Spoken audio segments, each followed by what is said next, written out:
তো ব্লু লগের আরেকটি চ্যাপ্টারে তোমাদের ওয়েলকাম হোমি। তো এর আগে দেখি আমরা যে বাস্টার্ড মেনশনের সাথে এফসি বার্কার ম্যাচ শুরু হয়েছিল, যেটাতে কুনিগামি একটা দারুণ শট মেরে দিচ্ছিল, বাট সেটা একটুর জন্য সেভ হয়ে যায় এবং সেই বলটা ঘুরে যায় বাচিরার পায়ে এবং বাচিরা তারপর থেকে কাউন্টার অ্যাটাক শুরু করে এবং ওয়ার্ল্ড ক্লাস প্লেয়ার লাভিনো তাদেরকে ইন্ট্রোডাকশন দেয়নি এবং সে তাদেরকে কিছু কথা বলে এবং সেই কথাগুলো তাদের মাথার উপর দিয়ে গেলে বাচিরা সেগুলোকে কিছু কানেক্ট করতে পারে। এবং আমরা জানি যে বাচিরার মধ্যে যে ইনার মনস্টারটা আছে সেটাকে সে দাবিয়ে রাখে এবং সেটাকে টেক ওভার নিতে দেয় না তার মাইন্ডের। লাভিনা তাকে বলে যে সেই মনস্টারটাকে গ্রো করতে এবং তাকে ফুল কন্ট্রোল দিতে তোমার প্লে স্টাইলের উপর।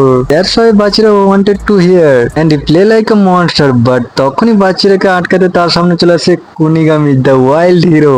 না আমরা দেখি যে বাচিরার সামনে কুনিগামি দাঁড়িয়ে এবং যার গা থেকে ম্যাসিভ অ্যামাউন্টের অর্ডার রিলিজ হচ্ছে। বাচিরা কিন্তু রেডি হয় এবং সে কুনিগামিকে বলে যে আমি জানি না যে তুই কিভাবে এখানে আবার ফিরে এসেছিস, বাট আমি তোকে দেখে খুবই খুশি হয়েছি। কুনিগামি এখানে পুরো সিরিয়াসনেস এবং একটা ব্ল্যাক ব্যাকগ্রাউন্ডের সাথে কুনিগামি বলে যে বাচিরা তুই কি এখানে কোনো ডান্স পার্টনার খুঁজছিস? ভাই কুনিগামির এখানে হেয়ার স্টাইলটা এখানে টু সেক্সি লাগছে এবং কুনিগামি যদি একটু করে বাঙ্কাই ওয়ার্ডটা বলে আমি সারপ্রাইজ হবো না কেন ভাই, পুরো ইচিগোর মতো লাগছে। আচ্ছা পরের সেকেন্ডে কুনিগামি বাচিরার উপর রাশ করে দেয় এবং সে বলে যে ঠিক আছে আমিও তোমার ডান্স পার্টনার। এবং বাচিরা তার একটা হাত ইউজ করে কুনিগামিকে আটকাতে এবং তার পা থেকে তার বলটা তার কাছ থেকে দূরে নিয়ে যায়। তারপর বাচিরা ভাবে যে ওয়েট অবজার্ভ দেন মুভ। তারপর বাচিরা বলটা তার পেছন দিকে নিয়ে কুনিগামিকে একটা শোল্ডারের সাহায্যে আটকে রাখে এবং সে অবাক হয়ে যায় কুনিগামির রিফ্লেক্সেস দেখে এবং বাচিরা তাকে যে সে তার সাথে কিপ আপ করছে এবং সে একটা সিদ্ধান্ত নেয়। দেন বাচিরা থিঙ্ক যে সে একটা ওয়াইল্ড ডবল টাচের সাহায্যে কুনিগামিকে ডজ করবে এবং এক সেকেন্ডের জন্য যদি কুনিগামি কনফিউজ হয়ে যায় তাহলে আমি তাকে পেছনে ছেড়ে দিয়ে অনেক দূরে চলে যাব এবং এক্স্যাক্টলি হি ডু। সে একটা ওয়াইড ডবল টাচের সাহায্যে কুনিগামিকে ডজ করে নেয় এবং বাচিরা এটা এত ফাস্ট করে সত্যি কুনিগামি কনফিউজ হয়ে যায়। কুনিগামি তাদেরকে ফার্স্ট এডের সাথে বলে যে হ্যাঁ, and Bachira with smiles he says my dance partner need more than just muscles, but পরের সেকেন্ডে সে রিয়েলাইজ করে এটা তো একটা ট্র্যাপ ছিল। গ্রিম এবং জেসনার এসে তার সামনে ব্লক দিয়ে দেয়। বাচিরাকে এখানে বলটা না চাইতেও পাস করতে হবে। বাচিরা মনে ভাবে যে তারা একটা ভালো ট্র্যাপ ইউজ করেছে কুনিগামির সাহায্যে আমাকে আটকানোর জন্য, বাট ডান্সিং মনস্টার এখানে একটা হিল পাস দেয় লারাকে।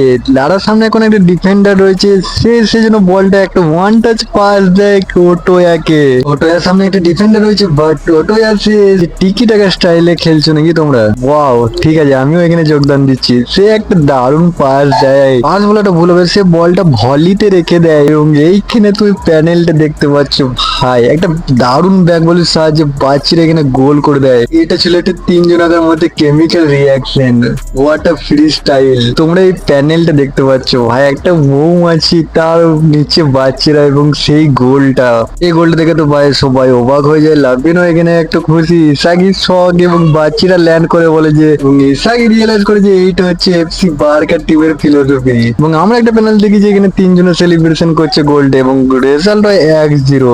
তারপর আমরা দেখি ইসাগিকে, যে ভাবে যে বাচ্চিরা ড্রিবলিং স্টাইল পুরোপুরি ডিফারেন্ট আগের থেকে, মানে বেসিক লেভেলে বাচ্চিরা যেমন চাইতো সে তেমনই খেলতো এবং অ্যাটাকিং করতো continuously, but in this case Bachira তার অপোনেন্টের জন্য ওয়েট করে এবং কি করতে হবে সেটা ভেবেচিন্তে ডিসিশন নেয় এবং এটা বাচ্চিটাকে একটা ম্যাচিওর চয়েস নিতে খুবই সাহায্য করে এবং তার ড্রিবলিং স্কিল আগের থেকে অনেকটা এক্সপ্লোর করেছে। বাচ্চিরা ড্রিবলিং বাই নেক্সট লেভেল এখন। অ্যান্ড ইসাগি সে নেগুরু বাচ্চিরার অরিজিনালিটি হচ্ছে টু ব্লুজম এবং এটাই হয়তো ইগো আমাদেরকে বলতে চাইছিল এনভায়রনমেন্ট হিসেবে। আমরা দেখি ইগো বলেছিল যে তোমার ডিসিশন খারাপ হোক বা ভালো, তুমি নিশ্চিন্ত থাকতে পারো যে তোমার লাইফ পুরোপুরি পাল্টে দেবে। এটা এনভায়রনমেন্ট বলতে এখানে বেসিক্যালি তোমার চারিপাশে যে পরিবেশটা আছে সেরকমই তুমি হয়ে যাবে। যেমন উদাহরণ হিসেবে তুমি কোনো ফুটবল ক্লাব বা আইটি সেক্টরের স্টুডেন্টদেরকে দেখতে পারো, তাদের চারিদিকে পরিবেশ সবসময় খেলাধুলা বা পড়াশোনা নিয়েই থাকে এবং সেটাতে তারা ইভলভ করে সবসময়। এনভায়রনমেন্ট ম্যাটার করে, pushing you to the next level. তারপর ইসাকি বলে যে আমার কি শেখা উচিত বাস্টার্ড মেনশনের এই এনভায়রনমেন্ট থেকে যেটা আমি চুজ করেছি। তারপর ইসাকি মনে করে যে বাস্টার্ড মেনশনের ফিলোসফি হচ্ছে লজিক, তারা চুজ করে গোল করা হিসেবে সব থেকে কাছে যেটাতে তাদের এফোর্ট কখনো ওয়েস্ট হবে না। সাধারণত মনে করে যে তুমি গোলের কাছে আছো এবং তোমাকে পাস দিলে তুমি একটা অন্য প্লেয়ারকে পাসও দিতে পারবে এবং সেই পরিস্থিতিতে তারা তোমাকেই পাস করবে। সেই জন্য আমরা দেখি যে ন্যাচ রেগে গিয়েছিল কুনিগামির ওপর যে কাইজারকে পাস না করার জন্য। আরো একটা কারণ আছে, অফকোর্স সে তার বয়ফ্রেন্ড। আচ্ছা, তারপর আমরা দেখি কাইজারকে।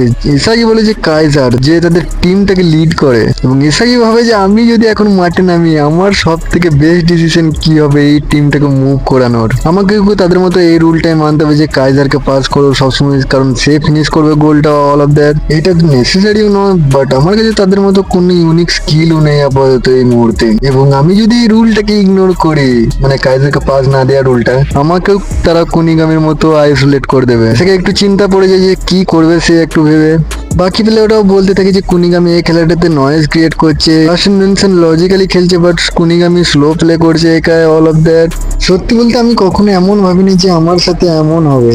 এখানে ব্লু লোকে যেখানে ইগো হচ্ছে সবকিছু, এবং আমি কন্টিনিউয়াসলি ফাইট করেছি তাদের সাথে একের পর এক, but this time it's not just Kaiser. আমাকে প্রুভ করতে হবে নিজেকে যে আমিও তাদের মধ্যে একজন। এটা হার্ড টিমের মধ্যে নিজের জায়গা তৈরি করে নেওয়া, বাট তার থেকেও আরো হার্ড হচ্ছে এই মিডল অফ দ্য গেমে আমাকে নিজের ওয়ার্থ প্রুভ করতে হবে। বাট এখন সে একাই চেষ্টা করছে to stand out as a striker, এবং কুনিগামির এইভাবে খেলা আমাকে একটা হিন্ট দিতে পারে যে কিভাবে আমি একটা স্পটলাইট গেইন করতে পারবো। ইসাগির ফার্স্ট এবিলিটি হচ্ছে অবজার্ভ করা, এবং সেই অবজার্ভটাকে অ্যাডাপ্টেবিলিটিতে কনভার্ট করা। দেন ম্যাচ রিস্টার্ট হয় এবং ম্যাচ বল পাস করে কাইজারকে, এবং ম্যাচ জিজ্ঞেস করে কাইজারকে এর পরে কি হবে, and this body says an execution. ভাই এর পরে কাইজার যে খেলাটা দেখাবে তোমরা সত্যি বুঝতে পারবে যে একে কেন নিউ জেন 11 বলে। তোমরা একদিক থেকে বলতে পারো ইসাগি প্রাইম ভার্সন বা বল ভার্সন কাইজার, একটা দেখতে খুবই মজা আসবে।